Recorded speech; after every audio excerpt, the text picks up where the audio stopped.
okay, so it is the Lego movie is the last one I can see that I liked. Yeah. I haven't watched a lot of these movies, so Daddy's Home and Daddy's Home 2. I've never heard of either of those. I know. All right. So, Well, apparently the first one did so well that they had to make the second. yep. Oh, Um. Megamind was pretty good. Oh, I love Megamind. I think that's a really great movie. So Yeah. I stand by it being like kind of an underrated movie. I would agree. And apparently, oh yeah, I've heard The Other Guys is actually exceptionally good. Oh yeah, I've heard that's really good too. I haven't seen it yet, but No, me neither. Like it's supposed to be kind of his like Truman Show, like showing that he can be a straight like serious actor. Stranger Than Fiction. and it'd be nice if some of these movies were good, but well, I like movie comedies, so I'm like I just want movie comedies to be good. And a lot of them are not. Yeah. Yeah, comedy, I don't know. There was that era in the early 2000s of just the worst comedies, which was like Date Movie and Epic Movie and all of those like Oh god, those are so bad. yeah, there was like not a good one of those really. No. Well, I feel like stretching an entire parody out to a movie is kind of is I feel like it's that's a hard ask. I mean, it's happened, but you have to have jokes more than like remember this thing. I mean, look at the Emoji Movie. Oh my god. Oh my god. I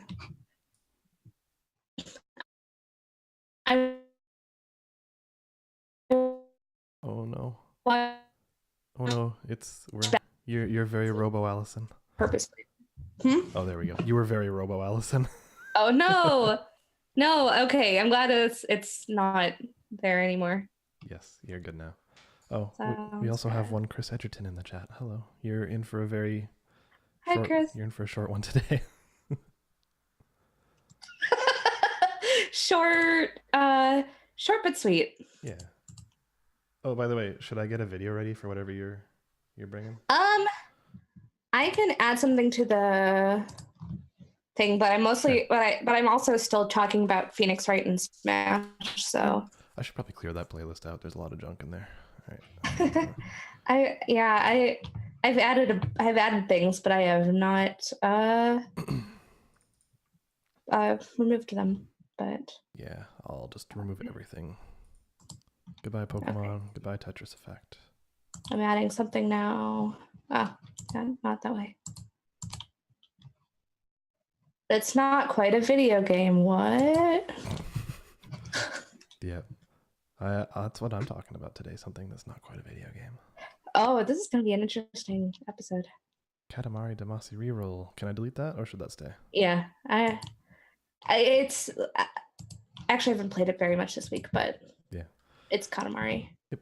I saw some people on the Giant Bomb Game of the Year, guest Game of the Year lists that showing up on some of the people's things. I mean, I don't know if I'd consider it for a Game of the Year list just because it's like, you know, it is basically the first one, but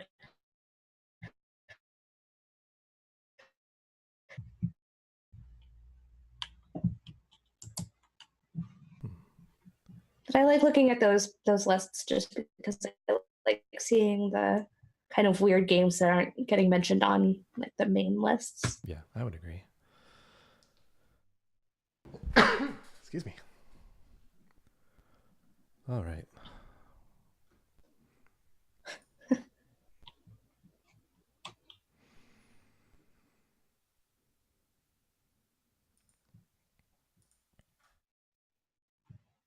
Oh, you added exactly what I was going to talk about, which isn't exactly a video.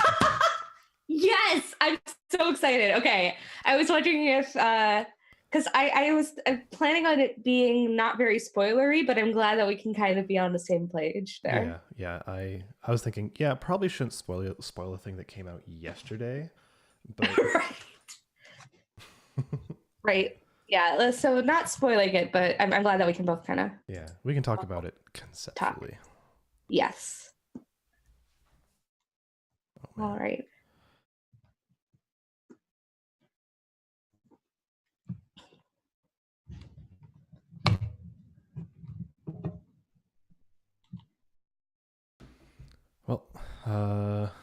I guess, do you want to kick things off, or should I? Or I can kick things off if you're still going to be doing all the behind the scenes stuff with the stream. Thankfully, there's not very much. Yeah.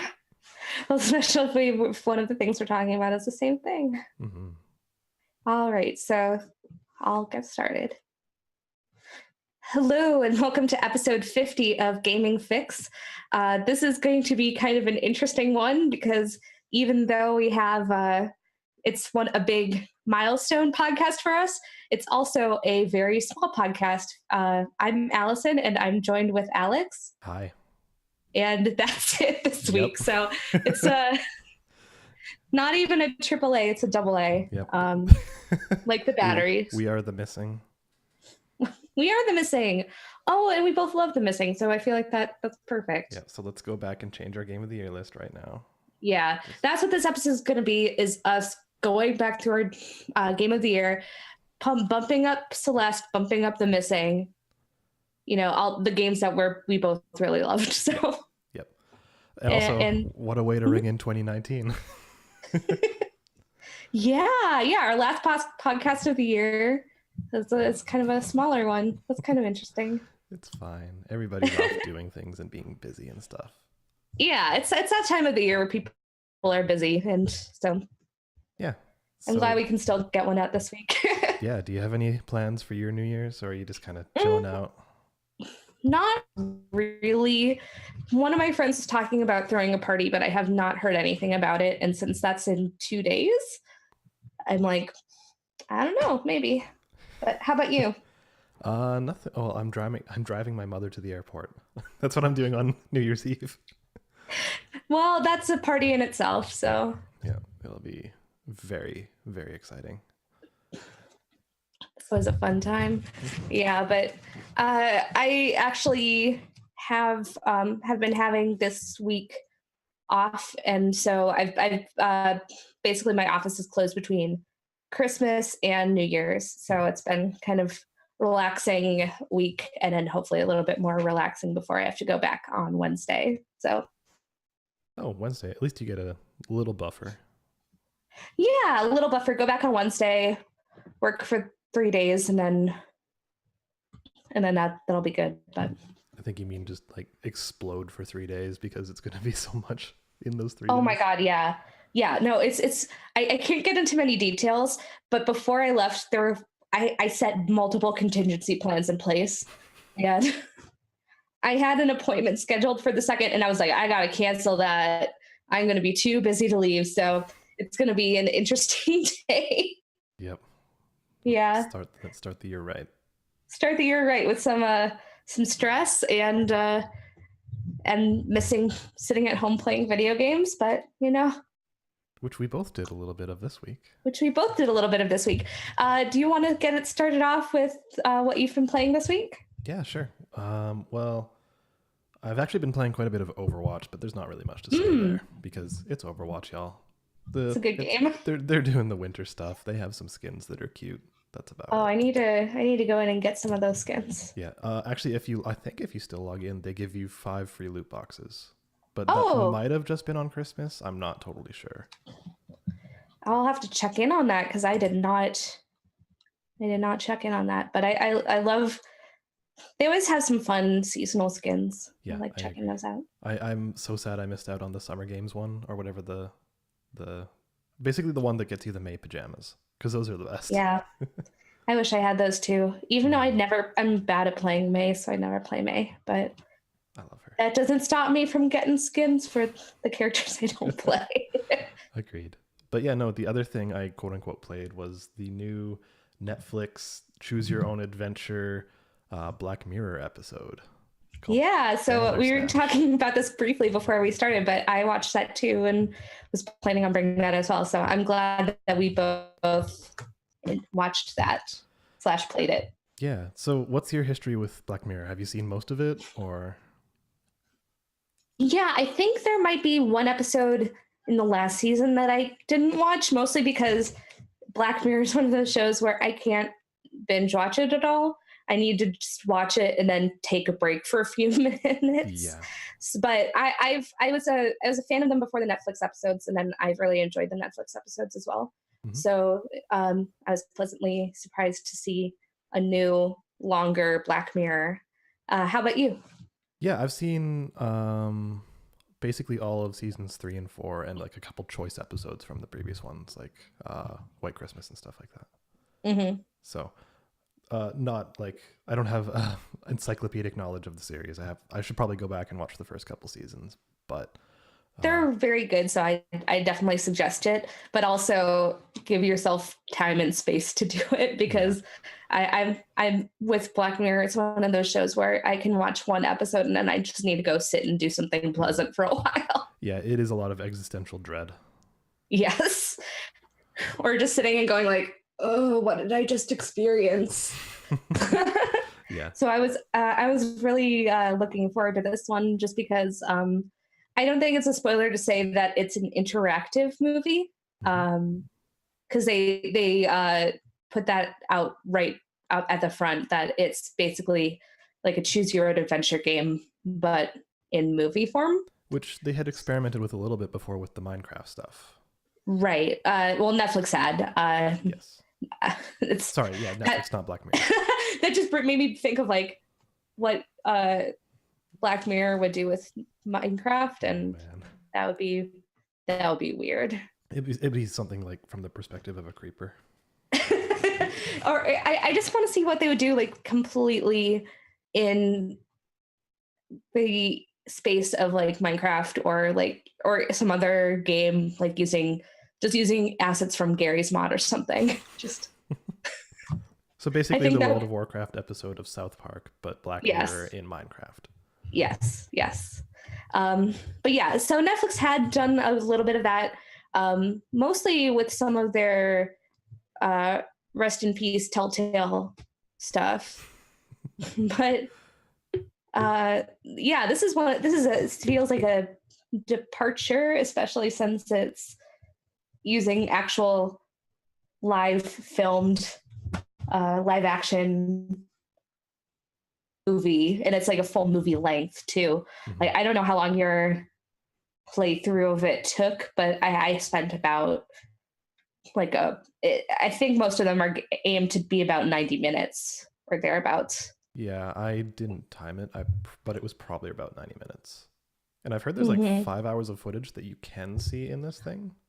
Yeah, I heard that too. And I heard that the way that you can actually see all of it is if you just passively let Netflix make all the decisions, which I feel like has its own like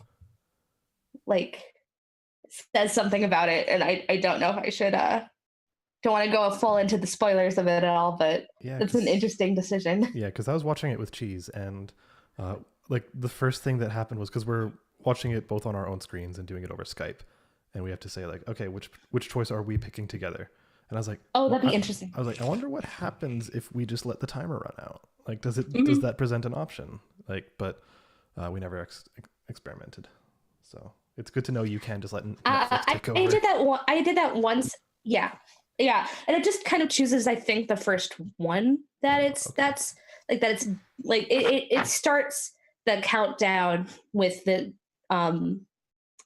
choice on one. So basically, if you haven't seen it yet, you have occasionally throughout the movie, you'll have two choices to make, and it'll be at the bottom of the screen. And you can, I watched it using a Roku stick, so it was using the remote and then picking. But yeah, if there was one choice that I particularly did not want to make, so I was just like, well, let's see what happens if I don't make a choice, because I don't particularly enjoy either of these options. And I assume it was later in the story then. Yes. Yeah. And there are a couple choices where I was like, I don't like either. Was it involving the father? Yes. Okay. Yes. Then I can probably guess which choice that was. Yep. Yeah. So, what did you think of it overall? Like, overall thoughts? So, I think it was okay. I would say like it was a really, really strong concept, and the execution was pretty good for the most part. but I would say that as a Black Mirror thing, it didn't feel like the writing was quite as well, full of existential dread as the other ones. Like, it was like, sometimes it was a little on the nose with the writing. Sometimes it was just a little cheesy. I don't know, but like, I think it was good and totally worth experiencing. I just think it wasn't the best thing that Black Mirror has ever done. Oh, for sure. And I think that, yeah, comparing it to other Black Mirror episodes, I think you're absolutely right in that it doesn't necessarily, I feel like that existential dread is kind of that Black Mirror feeling, where after you watched an episode, you're going, oh, I don't know how I feel about anything right now. And I don't know if I had that to the same extent, but I think that it did some interesting things, and it has some interesting concepts that I kind of wish that they pushed a little bit further. I don't want to say them outright without so I can spoil them, but I feel like it goes in some interesting directions at points that I kind of wish it would have leaned more into. But I think it was a very fun experience, and one that I think, and the story and way they told it, I think suits the format of the interactive movie, Choose Your Own Adventure, very well. Like, I feel like it would be easy to kind of write something off like that as a gimmick, but I think that it very specifically wasn't, or I mean, it was a gimmick, but it worked well. So that makes sense. Yeah, I think I would agree that it was probably a bit more gimmicky than like nuanced, but in the like, I think if this is like a prototype for something else, I think it's actually a really good one, and Black Mirror is probably the one to do it with, like the series, if Netflix had to pick one. Well, right. Well, I think since it's an anthology series, there's really very, very little risk of, of alienating an audience, because oh, hey, it's going to be, the next one's not going to be involving these characters. You're not kind of messing up any of the characters.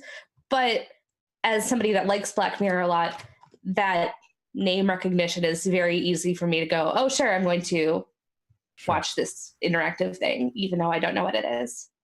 Yeah, absolutely. And I think it does pretty well with his nods to previous episodes. Like the poster that says, Metalhead or whatever. Yeah. Stuff like that. There was more in there, but I don't really want to talk about them just because it's more fun to experience them. But Metalhead was in like the trailer, so you're fine. Yeah. There's another bigger one, but it might be a little bit spoilery. Yes. Or maybe not spoilery, but fun to experience when you're in it. I think I know which one you're talking about as well. Yeah. Involving a bear, I guess one could say. No, there's one that was one of the games. So the part of the basic premise, and it's not really spoilery, is that it's actually set in the 80s, which is pretty unusual for a Black Mirror. And it's centers around game development in that era. So there's one video game that was made in it that's not the main one. That's a reference to a previous episode. Yeah. And I think it's actually pretty faithful to 80s technology in a good way. Like the fact that they're actually using like ZX Spectrums for all of their development and stuff like that is really neat. Right. And that's something that never came out in the States, and I don't really have any experience with, but just from my kind of vague retro game interest, that's something that I immediately was like, oh yeah, that's clearly ZX Spectrum stuff. So this is spoilery, but not spoilery at all. One of the early decisions you have to make involves you having to choose the music you're listening to on the commute. And at the very end, like as kind of like a post-credits scene, like you get that scene again, but he plays a tape of the sounds of the game he was working on. Oh yeah, I actually didn't get that at all. Oh, no. You didn't? Okay, so it's like it's a I think it's if you get all the endings. So that might have been it.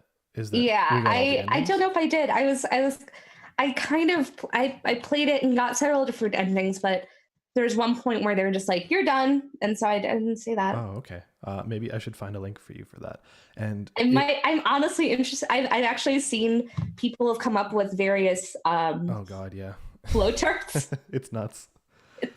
So I've looked at those. So I kind of want to just go see if I can see some of the endings and things that I didn't see, Yeah. because there are some ones where it's like some interesting choice, like various. Like I'm almost kind of I'm kind of impressed by the technology behind it, because there's a lot of different, like, this choice here, then you can get this ending here, and it feels like it's not just, it doesn't look like a very simple uh choose your own adventure type thing. Like there is some interesting mechanic in it, I guess. It is tracking quite a bit. Yeah, Which is nice. to the point where I've seen, there's a couple of stuff you can find, it like keeps that tracking if you go to a specific Black Mirror website. And one of the games that they may featured in a game, not the main game, but another one that we were kind of alluding to before, you can actually play that if you have gotten certain places in the movie. Interesting. I didn't know that. Yeah, but here's the kicker: you have to play it downloading a ZX Spectrum emulator. So I think this is the what what I was talking about with the Easter egg, because the way you get to that site is when instead of playing the music, it's just playing like basically what you expect to be like kind of modem sounds. But that's because the ZX Spectrum worked with tapes, and you put in a tape and it would actually play audio to the Spectrum, which would load up the program into memory. And so if you listen to that tape, like, or the thing at the end of the episode, and then load it into a ZX Spectrum emulator, it brings up a QR code, and that QR code brings you to that website. It's kind of incredible, though, that a lot of this is dependent on you using a very specific emulator for an 80s computer in the UK. Yeah, like like that kind of stuff I think is actually really supremely clever, and they executed super well on it.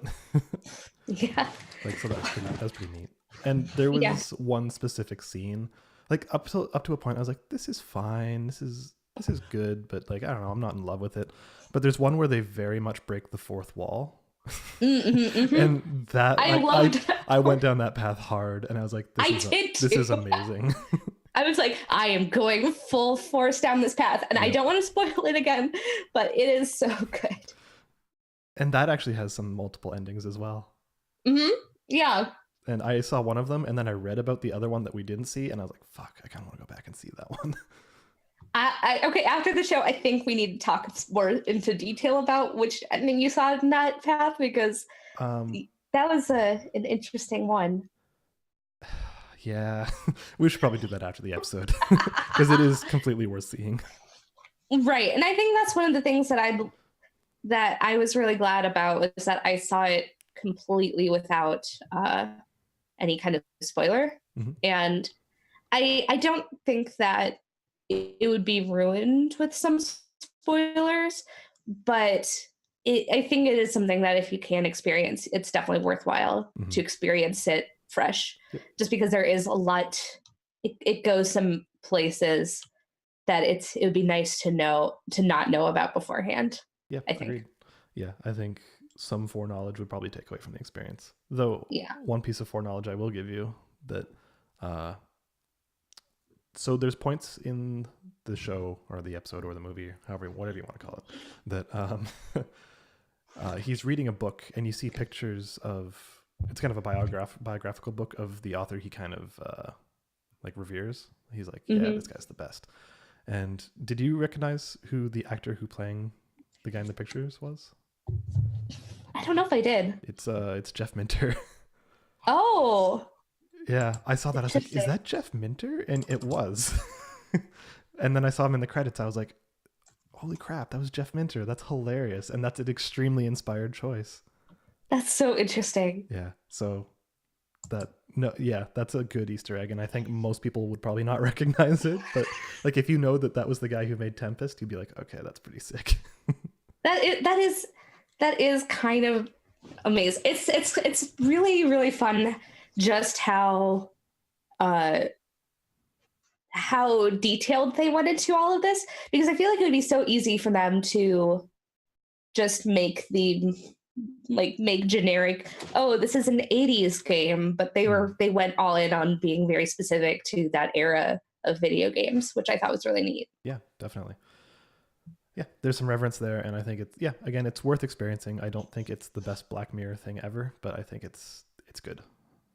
No, and because that crown is held by San Junipero, and I will fight everyone. I like San Junipero. I still think I liked White Christmas better than that. Yeah, well, it's hard because San Junipero is hopeful, and that's not a Black Mirror feeling that you normally have. It's true. So I don't know if it's the prototypical Black Mirror, but it was a nice one to have, especially since that season was feeling very bleak. I mean, even by Black Mirror standards, I was like feeling very like, oh, what's happening? And then then you have this beautiful episode. Yeah. That's delightful. And that was very exciting. I'm trying to remember. I think the only other hopeful episode I can think of is the dating app one. Yeah. Even though it was still kind of bleak. It was still kind of bleak, but it was a lot more hopeful. And that was one of my favorites of that season too. So I guess even though I really like Black Mirror, I still want the kind of happy episodes. But yeah, even though I wouldn't trade the bleak ones for anything. But yeah, Bandersnatch, worth watching.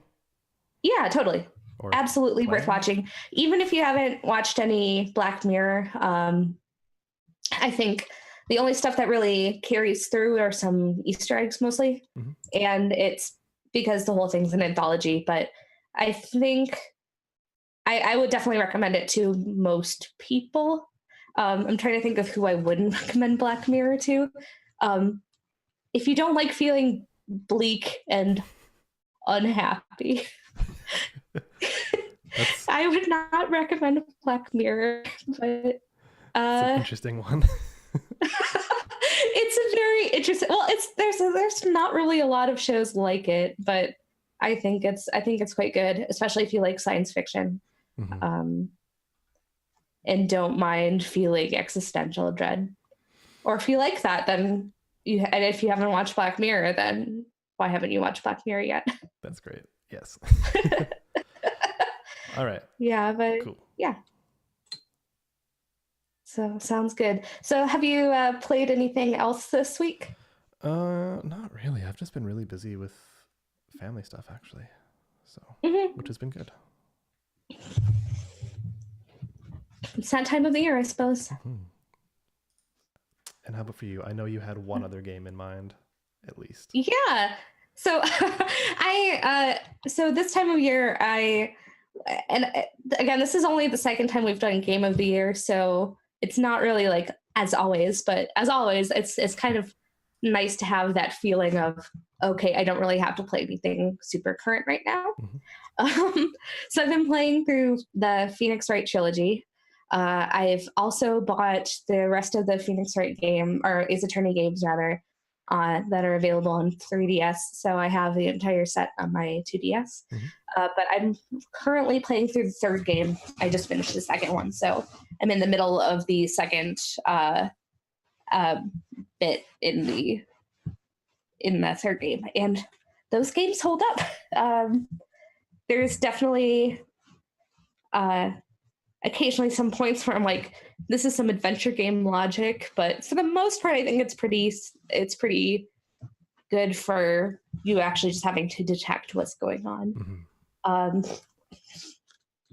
And the stories and characters are genuinely still really, really great and still a lot of fun to revisit. So I've been really enjoying that. And it's interesting because I hope that they'll keep making them on Switch. And hopefully, since they're re-releasing the Phoenix Wright trilogy on Switch that will be in the future. But I think that it's kind of remarkable considering how old these games are.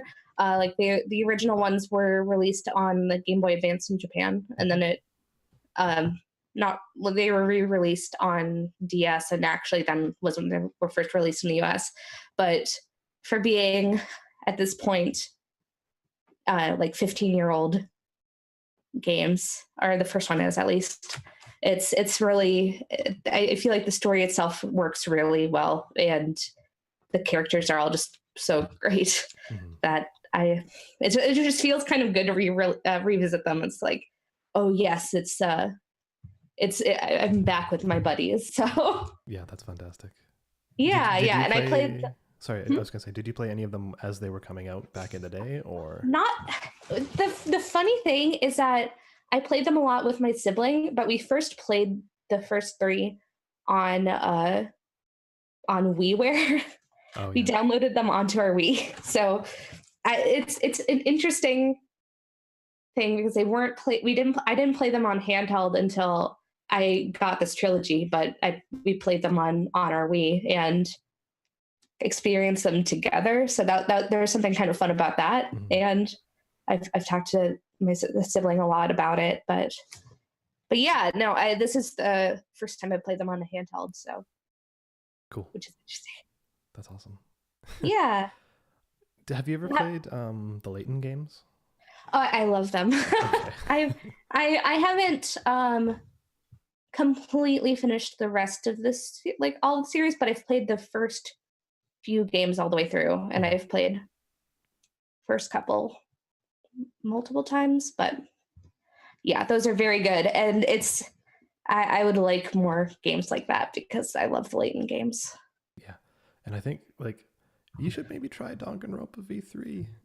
I actually have bought the first 2 Danganronpa in the Steam sale, and I'm probably going to buy the third one. Yeah, I think while it's on sale. I think that's an interesting series because I think you could jump into the third one and be fine, because there's a risk of burnout from playing the first 2, unless you're Andre, who can apparently just play anything through forever and just like be fine. But he can do that more than I think anybody else can. Yeah, he's a machine. But but yeah, V3, the only thing you miss out is some pretty direct references right at the very end. Got it. But that's the kind of stuff you could experience in a Wikipedia page if you really needed to. Yeah. I think I'm going to try and play those because I think I'm okay. I'm usually pretty decent with burnout. Like when I played the Zero Escape series, I played them all back to back to back. Okay. But I feel like that kind of works because those are actually connected story wise. But yes, yeah, these are fairly insular. Okay, well that's good to hear. Fairly. There's like 1 or 2 things that connect each of them, but okay. Well, I'm excited to get started on those because I've heard good things, and that genre of visual novel, but you're also solving puzzles is like probably my favorite genre at this point. Yeah, and I would agree. There aren't enough games like that. Mm-hmm. Yeah, it's very far and few between. Most of the times, if you're doing a visual novel-y kind of thing, it's the only interaction you have is selecting one of 2 options. Right, which is kind of what we did with the movie this week. Yeah. Oh, wow. So basically, Bandersnatch was a very fancy visual novel. It was a visual novel with very high production value. Yeah. Yeah, but I very specifically really like part visual novel, part puzzle solving. So if you or any listener has any suggestions, I would take them because that is a very limited genre, and I love that genre. How about Puzzle Agent? I like Puzzle Agent a lot. I don't think I finished the second one, but I like the first one a lot. Wasn't quite as good, but yeah, Puzzle Agent 1 is like a masterpiece. That game is so good. That game is very, very good. Oh, that game's so good. But I've also my other Steam game purchase that you'd also be interested in is I bought Steins Gate. So nice. I'll let you know how that is. I'm actually looking forward to the Switch release of that, Steins Gate Elite. Yeah, that'll be interesting. Yeah, It's that's early I'm 2019. I'm really glad that the Switch is getting so many niche games re-released onto it. And I mean, granted, it'd be nice if they had new games in these series as well, but it's I think that it's really cool that there's a lot of games that are kind of popping back up, especially the niche ones, because the Switch has become very much my weird niche game console, which I like. Yeah. Actually, speaking of 2019, are there any games in 2019 that you're hella looking forward to, given that this is our last podcast of 2018? As this is our last podcast of 2019, actually the only couple of those that I have are weird indie games. So one I've mentioned before a couple of times is Minako's Night Market, right. where it's basically a girl who is on an island with cats, but then there's a bunch of different right, I remember like mini games, and there's a bunch of it's like I don't even know necessarily what it all is, but it looks just so adorable and it looks really unique. And there's another one, and I can't. Why am I blanking on this so much? But while I look for it, what are you? Is there anything that you're really looking forward to? Actually, now that you mentioned indie games that you can't remember the names of, yeah, there's a couple for me too. I think Necro Barista is coming out, and that's one I'm really looking forward to. Ooh, I like this. Yeah, it's exactly what you would think. It's a visual novel, and like basically it's a place where the dead are getting together and hanging out with the living for like one night, and it's at a cafe. And it seems like it's going to be really cool. That sounds very fun. But yeah, I have a Wikipedia page open looking at all of the currently announced releases for 2019. And let's see. Mario and Luigi Bowser's Inside Story plus Bowser's Jr.'s Journey on 3DS. That seems like... Ooh, I love the Mario and Luigi games a lot, so I'll probably end up picking that up. Me too. And I think that the first Superstar Saga re-release was really, really good. So I do kind of wish that they'd put this on Switch. Agreed. So that more people could experience it. But I mean, I'm still actively playing my 2DS on a very, very regular basis. So I wish I was. My 3DS is in Asia right now. Oh. Lent it to Cheska, so yeah, that'll do it. Trials Rising is coming out in February. I'm looking forward to that. Yes, for sure, because the beta was fun. That was a really fun beta. It felt very good, so I'm really quite interested in playing the full thing. Yep. On February 19th, we have Steins Gate Elite, Steins Gate Linear Bounded Phenogram, and 8-bit ADV Steins Gate. This is the game that I forgot to talk about. Ooblets, which is kind of Ooblets, like Harvest Moon, Stardew Valley, or Animal Crossing, Pokemon. I'm looking at this on an indie game website, so that's the comparisons they brought. But it has that kind of very kind of whimsical, cute feel, and it's been in the works for quite a while, and I'm excited to check that out. Yeah, that looks really cute. I'm looking forward to that as well. Yeah. We got Tom Clancy's The Division 2, which we were talking about in our group chat, and I'm cautiously optimistic for it, but I was really not a fan of the first game.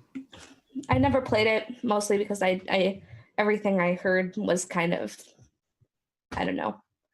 I didn't hear much that I sounded like I would want to play it, but yeah, I'm interested in it.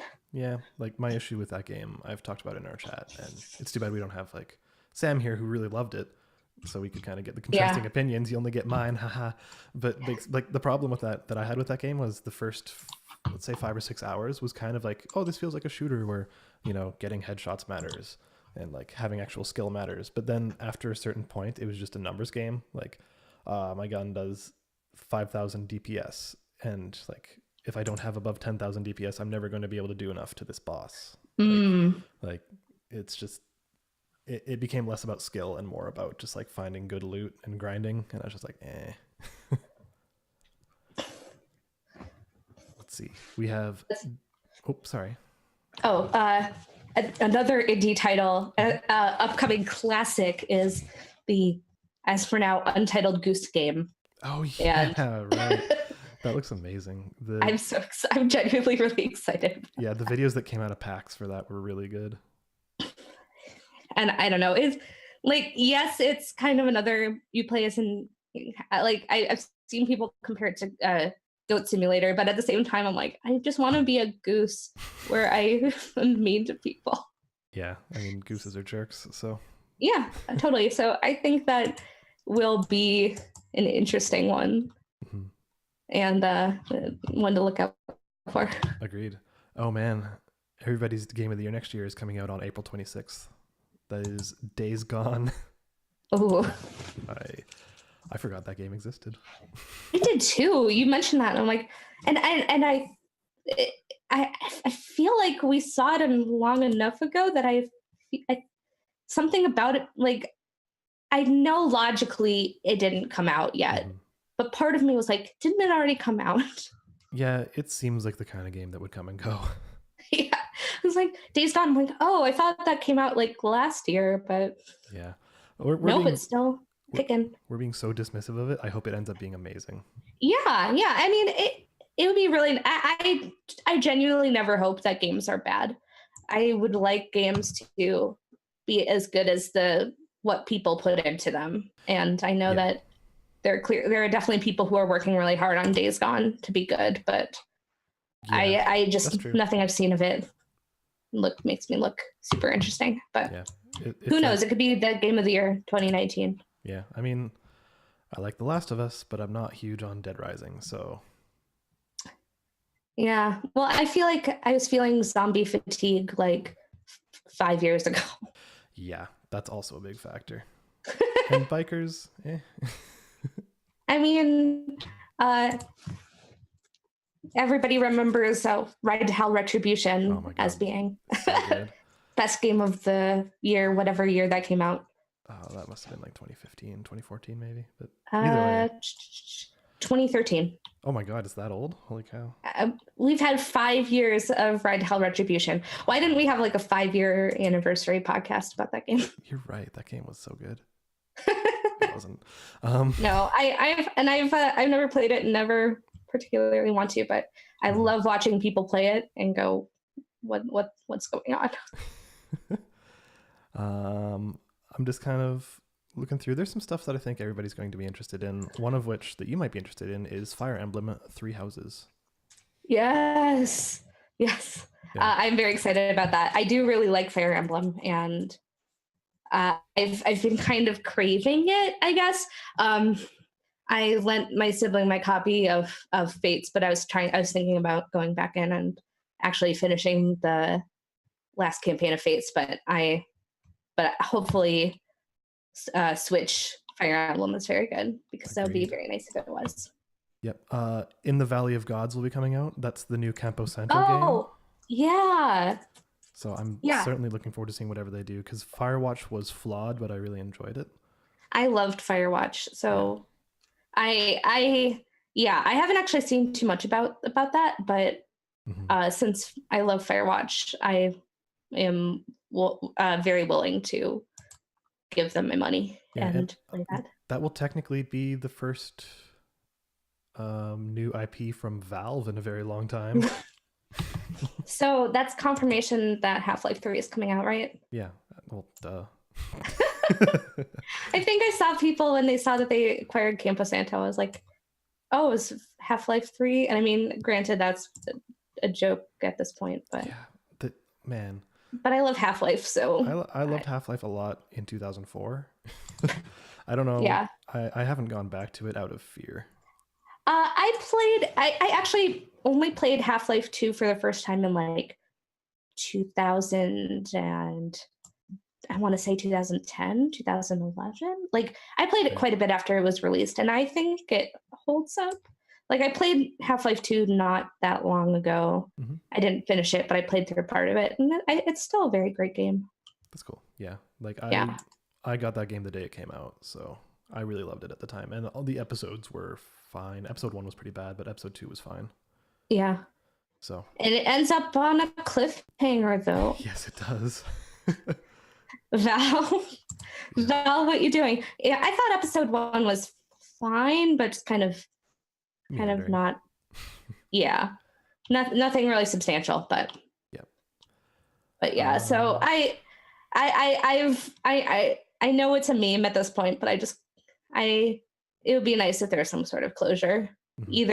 either with a new game or them saying like it's never going to happen.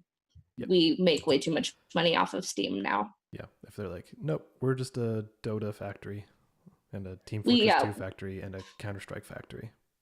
Yeah. Like, okay. And now Artifact, which is a thing. Yeah, which is, I don't know if it's doing that well for them, but it seems really good. It's interesting. I'm vaguely interested in playing that, but I wish it was. I mean, I know that it's Pat really loves it, but I do kind of wish that it was free to play, just because I don't necessarily want to put $20 on a card game that I don't know if I'll like. But yeah, and I already know that I'm not huge on card games, so I'm just saying sayonara to it. Yeah. Let's see. There's a couple of the games. Yeah, like I liked Hearthstone. Okay. Sorry, you were cutting out. My bad. Just that I liked Hearthstone, but I was able to get into that. Yeah. Oh, okay. Yeah, I did not get into Hearthstone. I gave it about 2 hours, and I was just like, eh. So. I played a decent amount of it, and I have actually put in not an insignificant amount of money into it, mostly just buying their various expansion bits or their single player bits that also give you card packs. And I really like it, and I still play it occasionally. Occasionally I'll just get into a Hearthstone kick and be like, why have I not played this in months, and then fall off of it. But again, that it really does help that it was free to play to start. Whereas Artifact has a $20 entry. Yeah, the barrier to entry is probably a big factor for most people, I would say. Like, I have my friend who's a streamer. She plays Hearthstone really well. Like, she does competitive all the time and is Legend of 4, which to my understanding is pretty high. Yeah, I was never even remotely close to that whenever I played Hearthstone. Yeah, so like she's super into card games like that, and she's like, I want to try Artifact, but it seems expensive. So like, I think if they got rid of that barrier to entry, then a lot of people like her would jump in and just be like, yeah, I hear good things about this. Right, and I mean, I definitely understand all of Pat's points about the balance of it, and how really, if you're going to be competitive at Hearthstone, you do probably need to put some money into it. Like, granted, you don't necessarily have to, but at the same time, it's hard to say, oh, you're starting out with $20, and then you'll also probably want to buy card packs as well. Yeah, and I think when we were talking about it, the thing that made sense is when he compared it to an physical in real life card game, where it's like you start with the starter pack and then pick up booster packs. I was like, okay, that makes more sense. You're making right. Sure it definitely makes sense. Yeah, but I don't know if it's necessarily the best model for a for a digital card game. Yeah. I mean, and I think that kind of lukewarm response might show that that's true. Yeah, people are pretty tepid on it, but yeah, except for Pat. Yeah, and like 2 or 3 other people that I know, but I wouldn't say that they're like fervently like, oh, this is the best game ever. They're like, yeah, it's really good if you want to get into it. Let's see. I'm looking at some. Right, and I feel like you have to kind of. Oh, go ahead. No, sorry. You cut out again, so I didn't know I was talking over you. My bad. Oh, yeah, you're good. I don't really know if I have any more to add to it. Cool. Yeah, I'm looking at our list here. I'm just gonna list a bunch of names. Let me know if you want to talk about any of them. Yes. Okay. Mortal Kombat 11. We got Dauntless. We've got Super Meat Boy Forever, Rage 2, Team Sonic Racing, and Crash Team Racing. Oh, and Shenmue 3. Oh, Shenmue 3.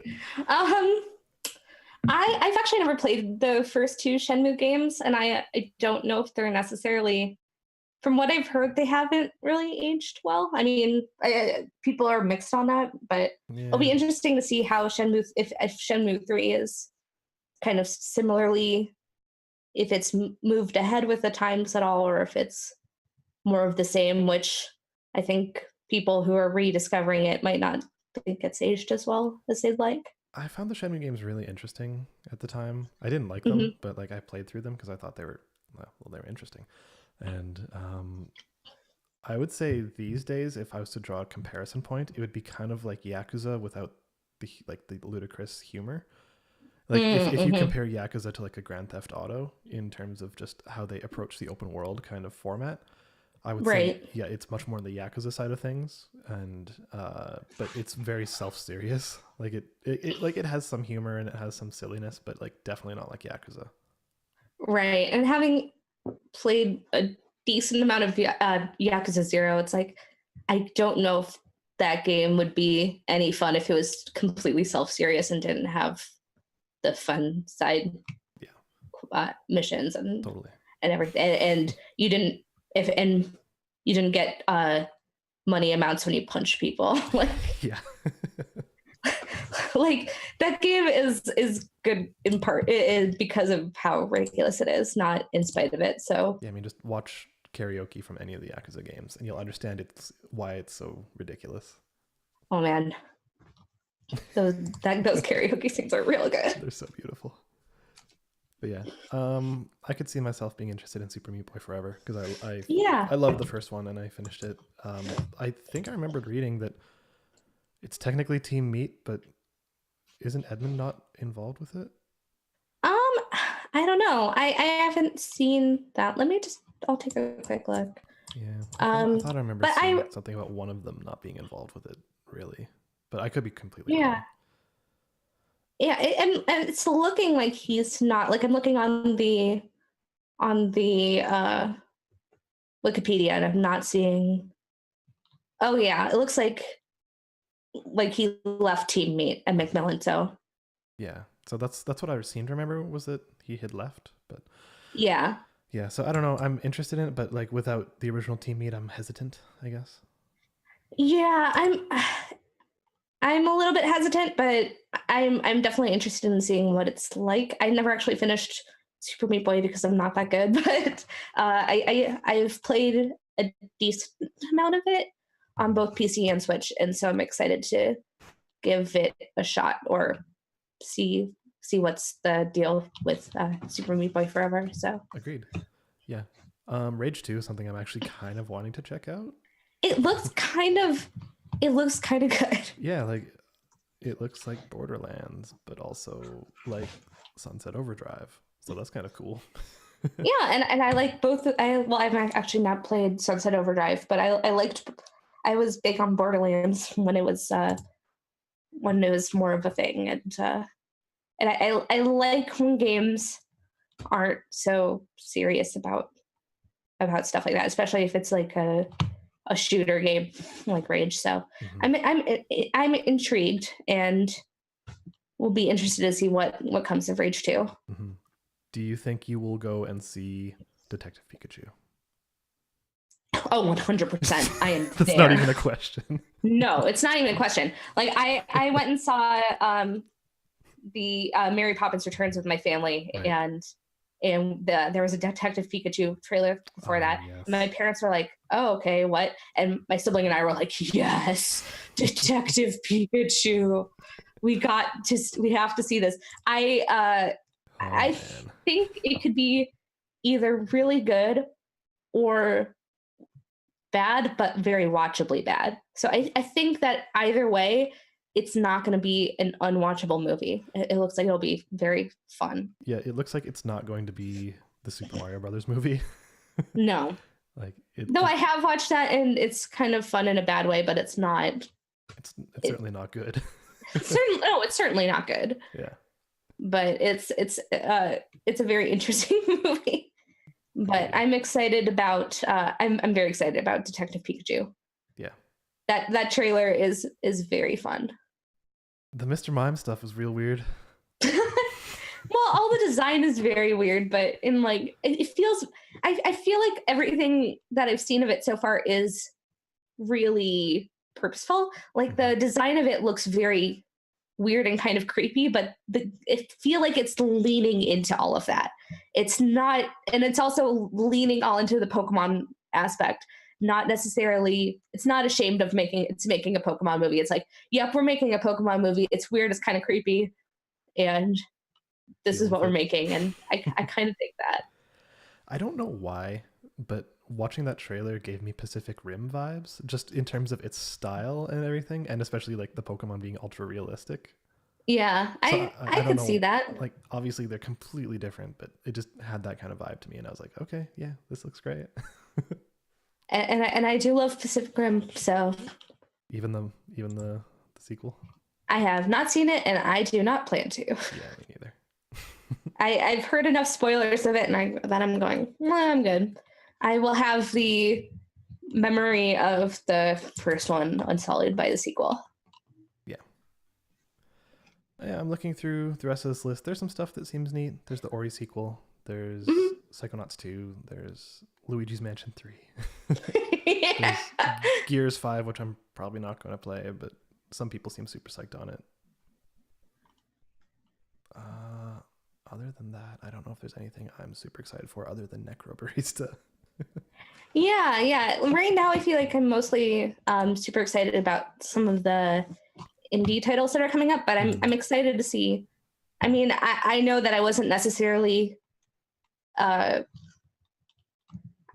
like thinking about my top games that I put on my list. I don't know how many of those I was really knew would be on that list at the start of the year. So I'm really excited to see where things go.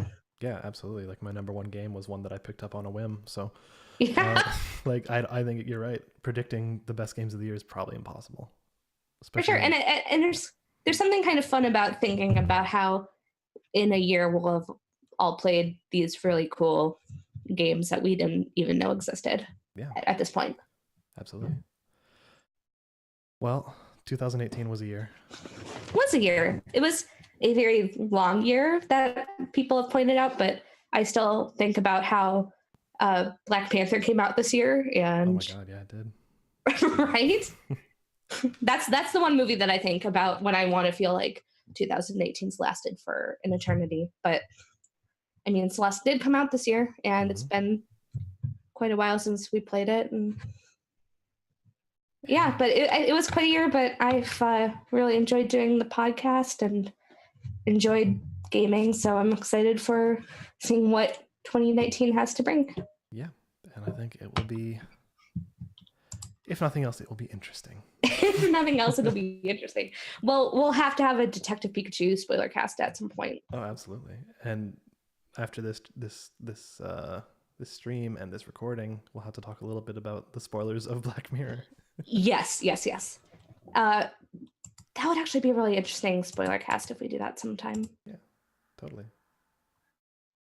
All right. Sounds good. Well, you can find us on Facebook and Twitter, Fix Podcasts, FYX. And you can find our website at ffix.space, FYX again, just making sure that people know how to spell it. You can find Alex where can they find you? On fix.space. Yep. And you can find me on Twitter at WRITERSERENYTY. And maybe doing some streaming, though I kind of doubt it. I have kind of fallen off of the streaming, but maybe sometime. But yeah. So have a happy new year, everybody. Thanks. Have a happy new year. Right. Bye. Right. Bye.